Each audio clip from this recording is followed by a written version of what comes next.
Hey, welcome to a website audit. This is Elizabeth Pampalone, and we are looking at wendycoop.com, Reverend Wendy Cooper's website. And this is a very interesting site because there's a few things I'm mad at, and there's a lot that I'm not mad at. So let's dive into it.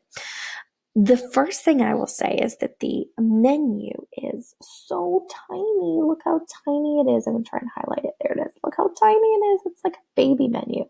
Also, this little announcement bar at the top is also really tiny. I forgot to check. Okay, let's check what CMS this is. Guys get to peek into the behind the curtain. Wow, I do my stuff.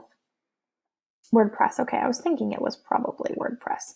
So there's a lot of things you can fix with this. Second, I will say. Also, these little socials are so tiny. They're so tiny. Look at them right there.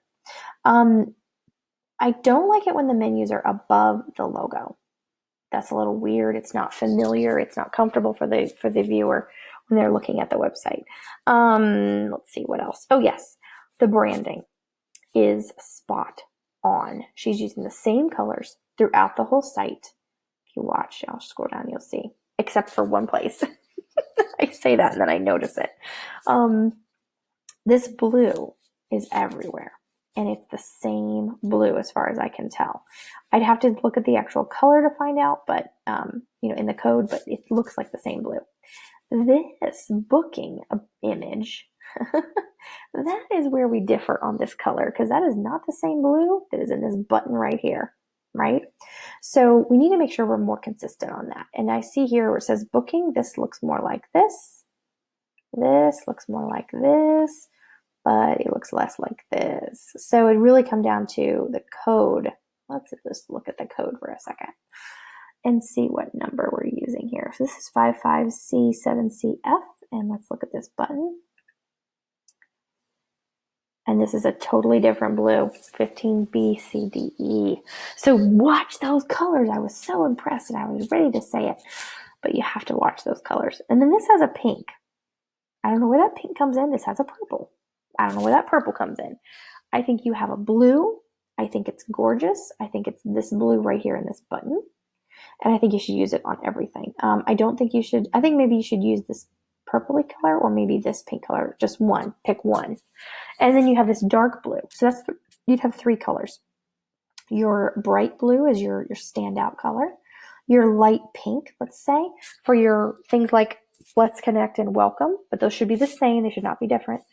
And then this dark blue for your social. So, and even perhaps some of your text could be that dark blue, like these about booking for podcasters. Those could be the dark blue like you have in your logo. Okay, let's scroll down here. I do not like the sidebar. I've said this many times. I hate sidebars. They're a waste of space. They do not do any favors, especially when we go to mobile. That sidebar just gets shoved to the bottom, and it's just annoying. So let's not use that sidebar. Let's switch our theme or just take the sidebar off. You have a lot of pages here, I can tell. I'm probably not going to go through every single page, but I'm going to go through a few of them. Let's see here. I like the Instagram at the bottom. It's below this. I don't like that line there. And it's below your terms of use and stuff. And where's your copyright information? I don't even see it. Oh, it's like below. Here it is. Okay. Yeah, it's really tiny too. I might actually take this menu line here and put it down with the copyright information below the Instagram, because the Instagram should be above this terms of use, policy, disclaimer, blah, blah, blah stuff. It should be above that. This menu should be below Instagram. Okay. And then this says shop. Now, this shop, is it up here as well? No, it's not. So this is one of those Amazon embed shops. I don't like these. I think that you should use these. You should actually take these images or, these links, and you should put them into blog posts, and you should talk about them in your podcast and use the link in your show notes and stuff like that, because people are going to take and purchase something based on a recommendation in a podcast, in a blog, rather than just randomly buying it on your site through Amazon, which they could just go to Amazon and get it. So yeah, I would say you want to take, if you're talking about the 5 love languages in one of your podcasts or in one of your blogs, then definitely put that link in that context, but don't just put it, randomly on your site at the bottom. And it's just only in this one spot, it looks like. So my little tip there. Okay, let's go to the About page. Let's see what we've got here. There's a picture. I do not like this picture. This was like a passport photo. I don't like it. I would rather see this picture up here instead. I don't like the sidebar either. Do not get rid of this sidebar. It's yuck. I don't like it. Okay. This is probably too light for your text, for your link text. This blue is probably too light. We might want to use a different, like a darker shade of it, but not a different color. Just be warned about that. Okay. It's a short bio. I'd like to see it more dynamic. Let me show you mine. I'd like to see it more dynamic. As you can see, mine has bold. It has larger text. There's some quotes in here, buttons. It's broken up. My faith statement, fun facts, and like a little gif of me moving around there. And then it has a call to action. Your About page is the most converting page of your site, and most people don't convert because they don't have any call to action. You have all these links in here, but they're so light and it's hidden in the text, buried in the text. I would never even see it. I mean, I would just kind of skim over it. So I would say definitely fix your About page. It needs some work, and you don't want to work with a copywriter necessarily. It's not what I mean, but you want to break it up more. You want to work with a designer that's going to help you to fix that, because unless you did all this yourself, I would be super impressed, because this is really hard to do. And you've got a lot of things right. But I would definitely make sure you're working with an outside designer or someone else to give you this other insight into how to lay this out, because when you get this close to it, especially the bio, it's really, really hard to do. Okay, let's go to the next page. This is just the blog. In a standard old blog. Hate the sidebar, I'm telling you. Take that sidebar away. Podcast. This takes me to Anchor. Okay, that's fine.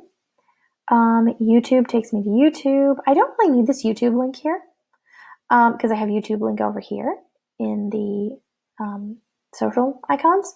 So maybe make the word videos, and then it can link to YouTube, but don't make it the word YouTube because it just looks weird. Booking. Let's see what the booking page looks like. Okay. Again, not loving this passport photo. I don't know what that, no. I'd rather just see these two photos. And maybe this one. Move this one over here. Put this one in the middle, and put this one over here, and put this one over here, and flip it. Flip it around, right? So that you're facing this way, and then you're facing this way, right? All right, booking form. This is not enough of a booking form. What if you need to call them? What if they don't respond to your emails and you want to follow up with them? You need a phone number in here. You need a phone number, and you need a event synopsis, event type, not just event name, church name, city. You want a little more information than that. Make them do a little bit of work. Maybe just add the phone number and just add, what else they need to do. Just a little more information is going to help you a long way with that conversation. Help you a long way to booking as well. Also, this booking page, this talks about your speaking experience, etc. My speaking page, let me show you that. Just to give you some ideas. Doesn't mean you have to do everything I do, but as a speaker, you want to showcase what you can do. I don't have a speaker reel yet. I'm working on it. It's taking me forever. But this is a video of me speaking. And then I have my one sheet, my planner resources. I have photos of me speaking at all these different events. And they don't have to be great photos. They just have to be photos. They just have to be realistic and that they're there. Then I have my topics that I speak on. And I know you might have one topic, and that's fine. You don't have to have this list. Then I have what attendees are saying. That's all listed here. I have my letters of recommendation, my past speaking engagements, podcasts that I've been featured on, and then I have my booking inquiry. And I want some info. I need some info on this. I want to know what they want me to talk about.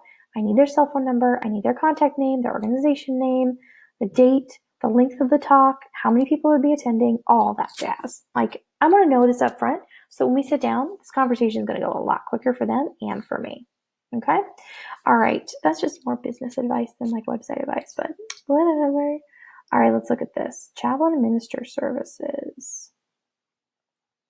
Again, no phone number. We got to have that phone number in there. And then you have chaplain, minister. I would also put other in here because this is someone might find this form and go, what if I wanted you to be an officiant? How does that work? I know you have it up here, weddings, but they might not be looking for that. They might not even read this part. They might just skip straight to the form and go, I don't know if I need a chaplain or a minister. I don't know what the difference is. I don't even know which one it is I need. So then I would maybe just put officiant, not officiant in there, but like put other so that they could just say, I need other. And maybe even add officiant because that's kind of what people will be looking for in that terminology. Again, get rid of that darn sidebar. Add a photo here. This needs to have a photo of you performing a wedding, of you, I don't know, doing something. One of these things. You need to have a photo of that. If you don't, then I would have a stock photo of what it looks like you doing something like that. Okay? All right, for podcasters. Okay, podcast support, save up to 20 hours per month. Wow. This is interesting. Okay, so again, if you got rid of the sidebar, this would help you tremendously here. You'd have more room for all this stuff, and it would look better. It would look more, spaced out. It would look really nice. Okay, you've got some issues here with spacing, as you can see, because this $sign is at the top. It shouldn't be. It's because there's not enough room here. So if you get rid of that sidebar, you'll be good. Okay, and then this thing that's in the sidebar, let me just address that for a minute. This is okay. I don't mind this page for podcasters. But what's in the sidebar? Your welcome stuff, which is basically your about page, or it should be on your home page.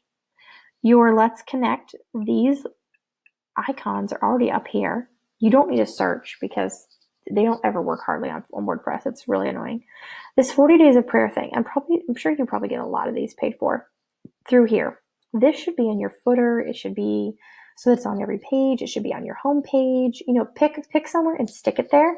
And then these, you don't need recent posts and you don't need categories on your sidebar anymore. So that's where I would put all that stuff instead of just getting rid of it completely.